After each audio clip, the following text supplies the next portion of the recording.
안녕하십니까. 자대양 양수입니다. 오늘이 1월 11일 화요일 지금 현재 시각은 4시 15분 접어들겠습니다.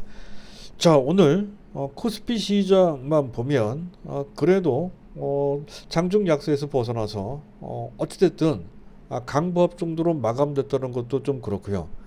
무엇보다 고무적인 것은 수급상의 변화죠. 어제 순매도했던 외국인들이 하루 만에 다시 순매수를 했습니다.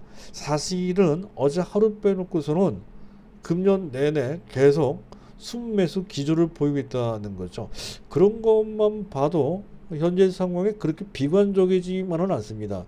희망을 가질 수 있는 그런 변화가 내재되어 있다는 것이죠. 하지만 상황은 아직은 뭐 그렇게 썩 좋은 상태라고 보기는 좀 어렵습니다. 특히 코스닥 같은 경우는 여전히 내림세를 면치 못하고 있는 상태인데다가 우리가 상당히 심혈을 기울이고 있는 분야 2차 전지 및 신기술주 메타버스 NFT가 그에 해당이 되죠. 이들 종목들은 상당히 강한 약세적 흐름을 현재 보이고 있습니다. 그 중에서도 신기술주들은 장중에 또 폭락하는 사태까지 야기가 됐었죠. 우리 종목에서 보면 위메이드가 대표적인 케이스가 되어 있습니다. 위메이드 단알도 많이 빠졌습니다.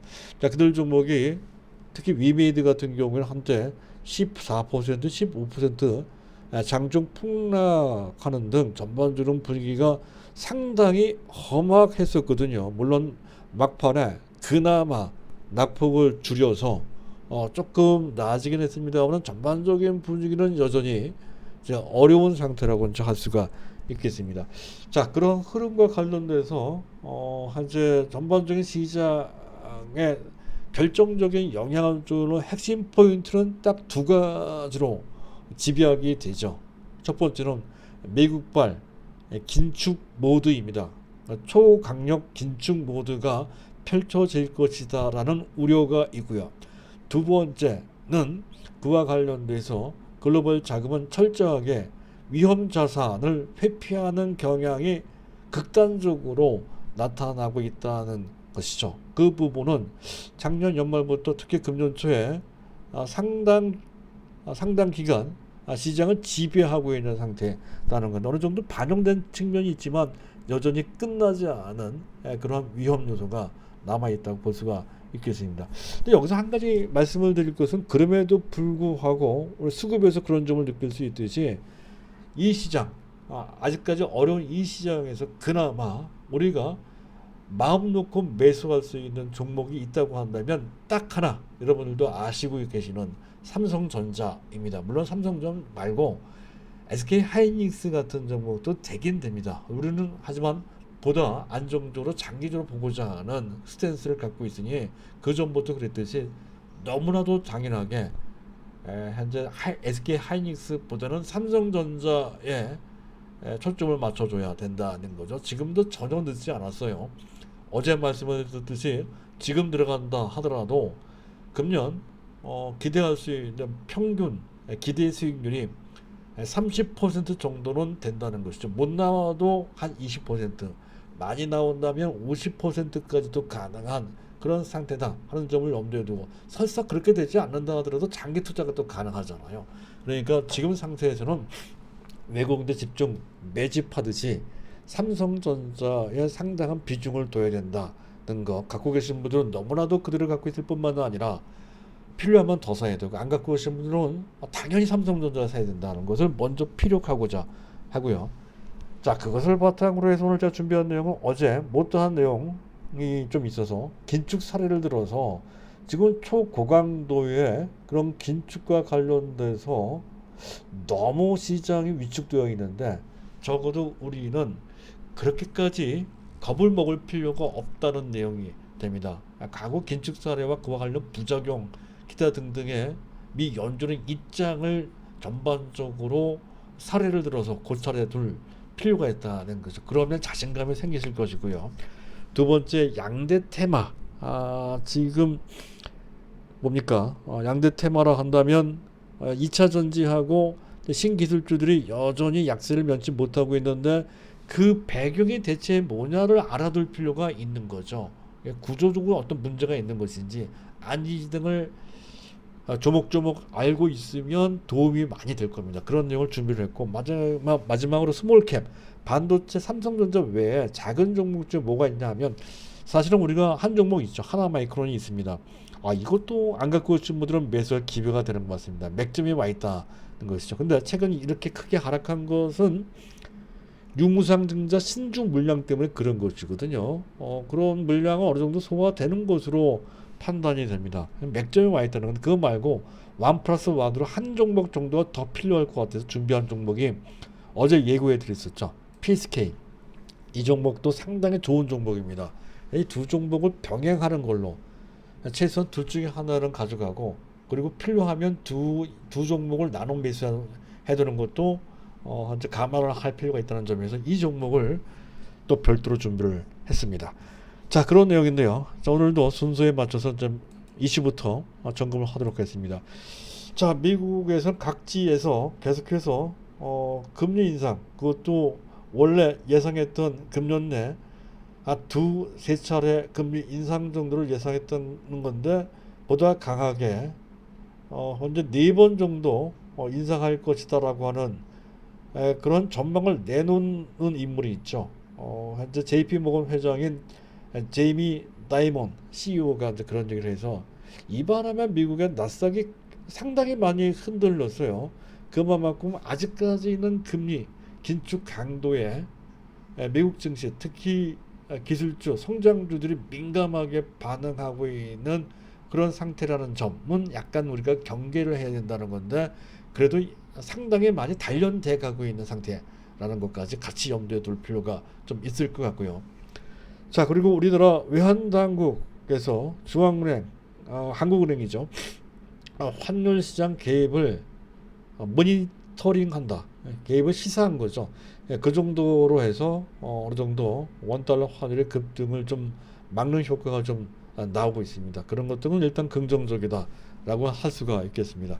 자, 시장을 점검해 보도록 하죠. 미국의 미국채 10년물 금리가 1.7568%, 장중에는 1.8%가 넘어서게 되었다가 장 후반에 금리가 약간 내려오면서 어느 정도 채권 시장이 장 중후반에 좀 안정돼가는 모습은 그나마 좀 다행입니다만은, 그리고 장중에 너무 많이 흔들렸거든요. 아직까지는 미국 시장이 충분히 안정돼 있는 상태는 아니긴 합니다. 한데 그동안 많이 올라갔기 때문에 이런 정도 선에서 1.8% 정도를 넘지 않는 선에서 안정될 소지가 높다는 그런 관점이고요. 자, 달러 인덱스는 96 정도 수준인데 큰 변화 없고요. 자, 원달러 환율이면 1194원 정도로 크게 내려왔죠. 잠깐 차트를 한번 보시기 바랍니다. 현재 보고 계신 화면에 오른쪽 하단에 있는 차트가 원달러 일봉 차트인데요. 1200원, 1204원을 찍고 내려와서 1194원 정도 수준으로까지 내려가 있는데, 앞에서 말씀드렸듯이 외환당국의 구두 개입이 이런 효과를 좀 내고 있는 것으로 판단되고, 전체적으로 수급에도 외국인 매수를 촉발시킬 수 있는 그런 요인으로 작용할 것으로 기대돼서 이러한 방향성은 괜찮은 것 같습니다. 자, 그렇고요. 자, 주변 증시 잠깐 보도록 하죠. 현재 아시아 증시, 일본 증시가 0.9%, 나스닥 성분이 장중에 플러스였던 건데 지금은 약간 마이너스, 약보합 정도입니다. 아직까지는 현재 미국 증시마저도 충분히 안정돼 있는 상태가 아님을 현재 보여주고 있는, 긴축과 관련된 상당히 긴장하고 있는 그런 상태다라는 점을 우리가 볼 수가 있겠습니다. 근데 수급을 잠깐 보도록 하죠. 수급은 완전히 달라요. 자, 수급을 보게 되면 현재 외국인들이 4,800억 원이나 초대규모로 순매수했고요. 개인과 기관들이 나눠서 순매도했다는 건데, 자, 기관들의 매도세가 계속 지속되고 있습니다만은 그 규모가 많이 줄었죠. 금융투자의 매도가 오늘 1,100억 정도밖에, 1,200억 정도, 연기금 매도가 한 1,000억 정도 되고 말이죠. 나눠서 매도를 하고 있다는 건데, 어쨌든 전체 규모가 상당히 많이 줄었어요. 일단 외국인들이 강력하게 매수하고 있다는 점에서 일단 긍정적이다 할 수 있겠습니다. 1월 3일 날 이후에 자, 외국인들은 오늘까지 아마 2조 넘게 순매수했을 겁니다. 오늘까지 2조 2,600억 원을 순매수했네요. 그리고 개인들이 현재 2조 2천억 정도 순매수를 했고요. 자, 그리고 기관들이 4조 5천억 정도, 그 짧은 기간 한 열흘 정도 되는 사이에 4조 5천억 정도, 월간 단위로 빠졌을 때 따지면 10조 정도를 매도할 모양이네요. 이런 정도면 유례가 없을 정도 초대 규모 매도가 집중되고 있다는 것인데, 아마도 이런 정도라고 한다면 매도 클라이막스라고 할 수가 있겠습니다. 그런 점. 근데 코스닥은 조금 다르죠. 코스닥은 외국인과 기관이 동시에 매도하는 그런 모습이 나타나고 있습니다. 자, 코스닥 현재 보고 계신 화면 속에 왼쪽 상단을 보면 현재 테이블이 나타나고요. 테이블에 꺾은선 그래프가 보이고 있죠. 위에 꺾은선 그래프 위에 있는 파란 선이 파란 선, 이게 현재 자막을 좀 지워놓고 봐야 되겠네요. 자막을 보게 되면 꺾은선 그래프의 파란 선이 코스닥 속에 개인들의 매매 포지션인데요. 계속해서 순매수하고 있는 그런 연초부터 계속 순매수입니다. 그런데 외국인과 기관이 동시에 순매도하고 있는 그런 모습, 외국인과 기관의 쌍끌이 순매도는 모습 지속적으로 나타나고 있다는 것이죠. 철저하게 우리 시장 내에서도 위험 자산을 기피하는 현상이 외국인과 기관들 에서 나타나고 있고, 그 한가운데 성장주의 대명사라 할 수 있는 2차전지 및 현재 신기술주 메타버스나 NFT와 관련된 종목들이 포진되어 있었다는 것이죠. 그래서 그 단기적인 매도세에 현재 좀 희생되고 있는 그런 측면을 수급에서 우리가 이제 볼 수가 있고, 이것은 시장 전체 긴축과 그와 관련된 위험 회피와 연결되어 있는 맥락이다, 이렇게 보시면 된다는 것이죠. 그런 점을 우리가 볼 수 있다는 것은, 희망적인 것은 그래도 그 와중에 삼성전자도 사실상은 기술주이고요, 성장주이면서 글로벌 전체 관점에서 봤을 때 이머징 마켓에 속해 있는 한 종목입니다. 네, 그럼에도 불구하고 외국인들이 삼성전자를 매수한다는 것은 그만큼 시장 상황이 극단적으로 나쁜 것은 아니다 하는 점을 보여준다는 것이죠. 자, 베이시스는 아주 충분치 않습니다. 베이시스는 정상화되긴 했지만 여전히 마이너스 0.67인데 그만큼 단기적인 상황이 아직은 안 좋다는 것이죠. 가능성은 있지만 그러나 충분히 V자를 꺾어서 올라갈 상황은 아직은 아니다 하는 점을 보여주고 있습니다. 자, 그리고 이제 미국의 긴축 사례 한 가지 더 말씀드린다고 했던 건데, 자막을 일단 올려놓고요. 미국의 극단적인 긴축을 했던 것은 2015년 그 당시가 아니고요. 그 당시에는 연간 3차례 정도 금리 인상을 했습니다. 그래서 2015, 16 연간 3차례, 2017년 초까지 해서 총 7차례 했다는 건데, 극단적인 사례는 그 전에 있었다는 것이죠. 2004년도입니다. 당시 물가 문제 때문에 당시 그린스펀 연준 의장이 2004년 1월 달부터 2007년, 2006년이래. 2006년 1월 달까지 25개월간 매 FOMC마다 금리 인상을 했습니다. 1년에 8번 해서 2년하고 1개월, 그러니까 총 17차례 연속해서 금리를 그 정도로 계속 인상을 했어요. 그럼 어마어마하게 계속 FOMC마다 인상을 했다는 건데, 그 바람에 기준금리 1%에서 5.25%까지 2년 사이에 5배나 올라갔다는 거죠. 금리가 그런 식으로 올라갔으니 거기에 많은 후유증이 생길 수밖에 없는 것이죠. 가장 대표적인 사례가 2년 후에 나타나면 서브프라임 모기 사태, 저신용 대출자들이 그 이자, 금리 때문에 이자가 감당할 수 없을 정도로까지 이자 비용이 많이 발생이 되죠. 도저히 이자를 지급할 수 있는 능력이 안 되니까 신용도가 낮은 서브프라임 모기지 사태가 벌어지게 된 거고, 그 이듬해 2009년도에 리만 사태로까지 연결이 된더라 하는 거죠. 그 당시 그린스펀의 실수가 바로 여기에서 나타난 거예요. 철저한 뼈저린 그런 실수였다는 것이죠. 이러한 사례는 미 연준이 가장 잘 알고 가장 뼈저리게 느끼고 있는 부분이기도 합니다. 이러한 뼈저린 경험을 한 미국 연준 입장에서는 강도 높은 금리 인상을 할래야 할 수 없다라는 것이죠. 두 번째, 2017년도에 QT 양쪽 워낙 QE에 반대되는 개념인 QT, 퀀터티티브 타이트닝이라고 하는 유동성 회수 작업을 했다는 건데 시장에 떠밀려서 한 측면이 좀 있었습니다. 상당히 미온적으로 있었죠. 총 풀려 있는 자금 규모는 4조 5천억 달러 정도 되는데 그 당시 1년 동안 회수한 자금 규모는 5천억 달러 정도 수준밖에 안 되는 것으로 추정된다는 건데 또 그 이듬해에 있는 트럼프 정권을 맞이해 트럼프가 그것도 중단시켜 버렸죠. 어느 정도 진행됐던 것도 그나마 중단시키면 더 이상 진행되지 않고 그것이 현재까지 이어지고 있다는 것이 그런 흐름인데요. 이 양쪽 이 QT라고 하는 것, 유동성 회수라고 하는 것은 정부 입장에서 봤을 때 마음껏 펼치기가 상당히 어렵죠. 이 부분은 자칫 잘못하면 상당한 어떤 현재 그 경제가 경색이 된다든가 자금 흐름이 경색되면 그 moment 경제에 상당한 충격을 주게 돼서 경제를 운영해야 되는 정부 입장에서 봤을 때 상당한 부담이 뒤따를 수밖에 없습니다. 상당히 채택하기 어려운 선택이죠. 그런 측면. 정치적으로 그렇게 선택하기 어렵다는 측면과 또 후유증이 상당히 큰 그 사례가 있었다는 점. 그리고 그 전에 어제 말씀드렸죠. 기본적으로 M2라고 하는 상황이 현재 저성장 저금리 시대에 현재 공백이 생겼기 때문에 필연적으로 그 공백을 메꿔줄 필요가 있는 것이거든요. 바로 이런 이유 때문에 고강도의 긴축을 할래야 할 수가 없다. 말로는 할 수 있죠. 말로는 하지만 실제로는 그렇게 될 소지는 거의 없다. 이런 관점으로 주식을 하시는 분들은 그런 관점으로 보실 필요가 있습니다. 일부러라도. 실제 그럴 소지도 상당히 높고요.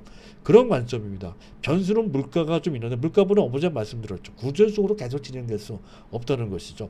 그런 관점에서 본다면 다소간의 시차가 있을지언정 이런 상황에 더 악화 일로로 진행되지 않을 것이라고 하는 것은 분명하다 하는 점을 말씀드릴 수가 있겠습니다. 여기까지. 자, 그리고 지금 양대 테마가 좀 약한 측면이 있죠. 그것도 한번 보도록 하죠. 양대 테마. 일단 공통 배경은 그거죠. 긴축 모두에 따른 위험 자산. 이 양대 테마 모두 성장주들입니다.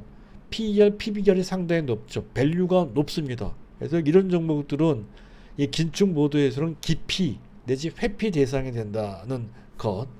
그리고 이들 테마주들은 작년에 특히 시세가 상당히 좋아서 다른 종목에 비해서 지나치게 많이 올라간 측면이 있었죠. 그런 것 때문에 시장 자율적인 조정 분위기, 그것을 키 맞추기라고 합니다. 이런 것에 대한 매물 등이 나오면서 차익 실현 이런 것이 나오면서 급락을 했다는 그런 상황이라는 것이죠. 이 두 가지는 공통적인 악재라고 할 수가 있겠습니다. 그 중에서 2차 전지 악재는 또 따로 있는데요. 일단 반도체 쇼티지 때문에 전기차 생산에 좀 차질이 생기고 있다는 것도 또한 한 가지고요. 또 최근 문제가 되는 것은 리튬, 코발트 등의 현재 지금 원재료 가격이 천정부지로 치솟아 올라가고 있다는 거죠. 이것도 상당히 부담이 된다는 거고요. 또 최근에 LFP 방식, 중국의 2차 전지 방식은 대부분 LFP 방식이죠. 테슬라 보급형 전기차가 이 LFP 방식을 완전히 싹쓸이 했다는 거죠. 그래서 지금 리튬 이온 방식이 그 바람에 차질이 있을 것이 아니냐 하는 약간의 우려, 이런 거. 그 다음에 글로벌 전기차 생산하는 업체들이 지금은 현재 LG화학이나 또는 삼성 SDI나 파나소닉이나 이런 데 의존하고 있지만 궁극적으로 자체 생산하는 쪽으로 가닥을 잡고 있다라고 하는 것 등 이런 것도 악재가 된다는 말이죠. 그리고 사실은 가장 결정적인 것은 아마 이걸 것 같습니다. 금년 1월 중이죠. 얼마 안 남았습니다. LG 에너지 솔루션이 상장하게 되죠. 상장하면 포트폴리오를 재배분해야 되거든요. 그쪽으로 상당 부분이 현재 자금이 흘러 들어가고 기존에 있는 것은 빼야 되고 이런 상황이 되게 되면 당장은 그와 관련된 종목 해당되는 2차 전지 관련주들이 수급상 좀 불리하게 된다라고 하는 것 등이 공이 작용이 되면서 2차 전지 전체가 안 좋아지고 있다는 것이고요. 또 한 가지 기술적으로 봤을 때는 최근에 비트코인을 포함한 전체 코인의 가격이 상당히 안 좋습니다.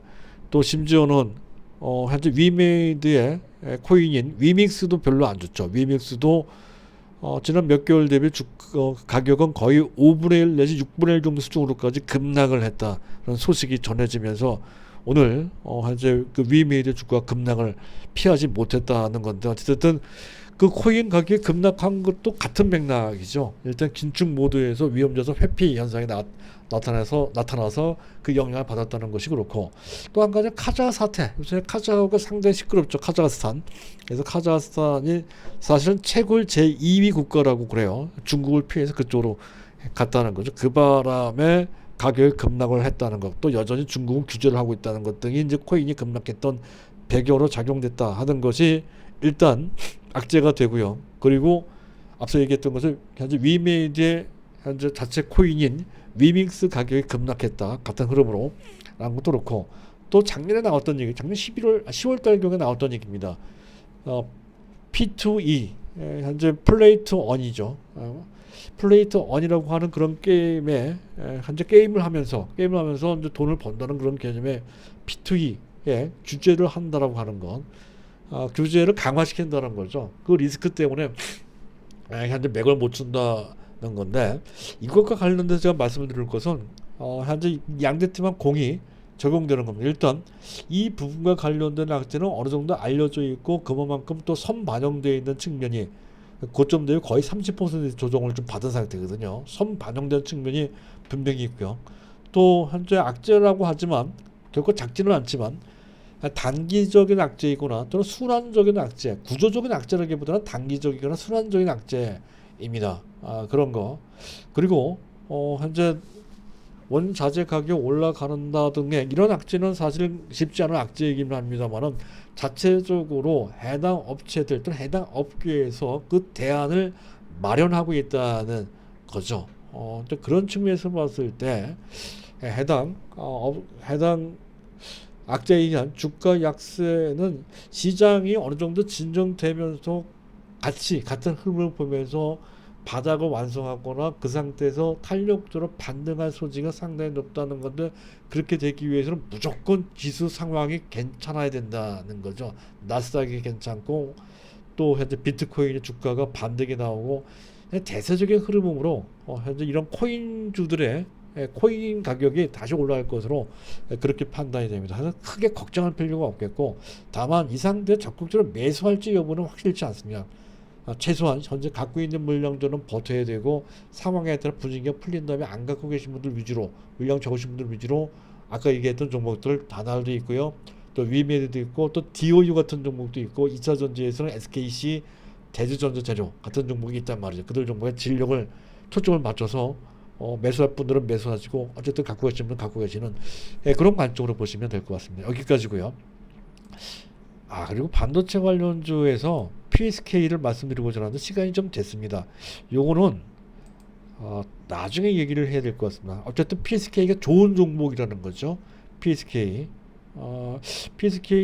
한 가지만 더 말씀을 드리면, 차트상 이 종목이 보고 계신 화면에 있는 종목 PSK 종목인데요. 맥점이 와 있죠. 수평선과 현재 추세선, 저점과 저점의 추세선이 만나는 지점이 현재 47,000원대 가격인데요. 맥점에 와 있다는 것인데, 중요한 건 먼저 말씀드리면 실적이 가파르게 좋아지고 있다는 것, 또 OPM 영업이익률이 상당히 두 자릿수 거의 22% 정도 됩니다. 좋아지고 있다는 것, 수요처가 확대되고 있다는 것, SKH 외에 또 수출도 잘 되고 있다는 거죠. 전공정 장비 중에 수출로 해서 이만큼 성과를 내는 데는 우리나라 반도체 업체 중에 거의 없습니다. 근데 PSK가 그런 위력을 현재 보여주고 있다는 거죠. 또 수요처도 단순히 DRAM뿐만 아니라 파운드리, 비메모리 쪽으로도 확대되고 있다는 것인데, 그 맥락선상에 삼성전자, 평택, 그리고 중국의 시안공장 시설 투자와 관련된 상당한 수혜를 받게 되고 있다는 것이죠. 중요한 것은 저평가되어 있다는 것인데,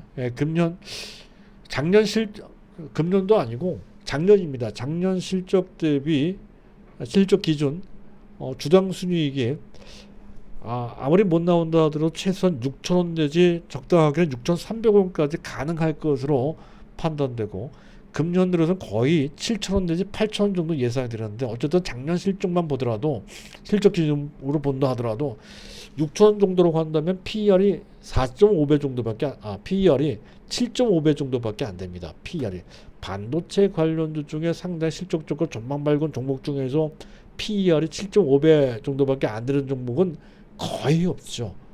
그리고 특히 드라이 스트립이라고 하는데요.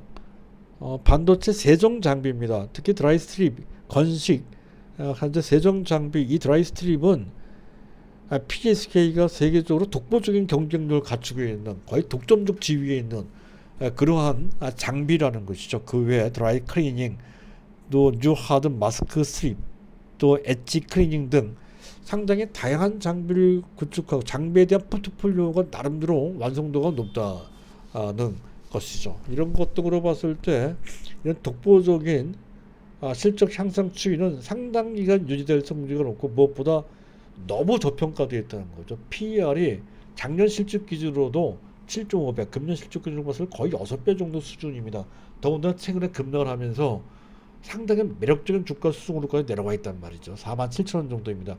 사실 현재 상태에서 현재 적정 주가를 따진다고 했을 때 최소한 6만원 내지 8만원까지도 볼 수 있는 종목인데 현재 주가는 47,000원입니다. 그렇다고 한다면 상당히 좋은 위치에 좋은 기회가 오고 있다. 다만 서두를 것이냐 또는 현재 앞서 얘기했던 하나마이크론과 어떻게 연관해서 비중을 가져갈 것이냐 한 숙제가 좀 있는데 그럼 개별적으로 판단을 해서 잘 선택을 좀 해주시면 될 것 같습니다. 자, 오늘은 여기까지입니다. 감사합니다.